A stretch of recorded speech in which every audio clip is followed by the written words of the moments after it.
never seems to go like the easy. worst thing. Yeah. We have several friends who are kind of in the process right now, and the packing and the scheduling of like how you're going to get your stuff from one place to the next, and it is such a pain. I can't imagine weather making it Sure, I've never heard anyone be like, it was easier than I thought. No. It is one of those, I feel like it'd be like on a question of the day, 80% of people hate this with a passion or something, and it'd be moving. Probably. So that's actually one that would probably have. Yeah. Well, you may actually hate the forecast too, and I hate to break it to you, but certainly a few things headed our way over the next 7 days, including some snow and bitter cold temperatures.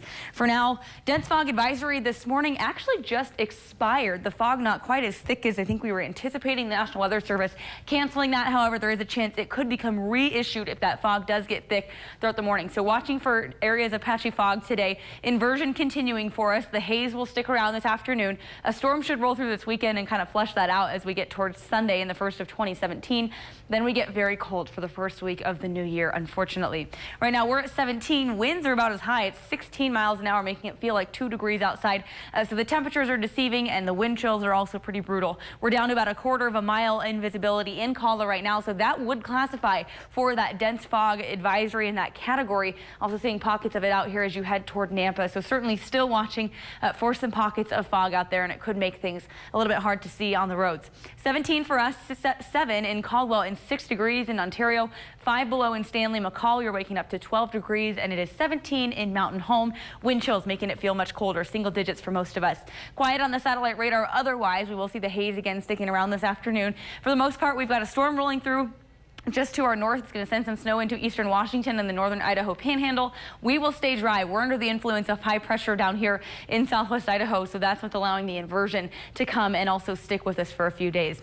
15 degrees this morning. We'll get to about 26 this afternoon. Could see some fog here and there in the morning, but I think that'll burn off a little bit as we head into the evening. That's kind of the trend. So we're staying dry and chilly for now. As we head into the first of next week, though, we'll notice the jet stream is going to make a big change. So right now, our air coming in out of the west-northwest, which is why we're going to see the snow possibly over on Sunday. But as we get to early next week, look what happens. The jet stream pushes up into the Canadian coastline there, up into the Gulf of Alaska. Very cold air sitting up here. It's parked for now, but it is going to spiral down in our direction as we get toward the first part of next week. It's going to bring some of the coldest air of the season, not to mention some of the coldest temperatures I think that we've seen in several years in our area and in our backyard really by next week. So not something to take lightly on the Futurecast. We're still several days out from that, but we can see our first storm going to approach us tomorrow. This one's pretty weak. It's going to be a cold front passing through. That cold air will kind of set the stage for even colder air to move in for early next week, but it could send some snow flurries our way by tomorrow afternoon. I think they'll be relatively light.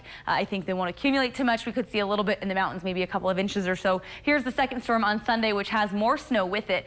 For the extended forecast, looking at your New Year's Eve forecast, well, we've said it enough. Going to be about 8 degrees for that. For the potato drop, 26 for the high for the first part of the new year. Will end on the inversion for 2016. Snow showers arriving Sunday, lingering into Monday, Tuesday, and into Wednesday, though. Look how cold it gets, how fast. We'll be at 7 by the middle of next week as that high.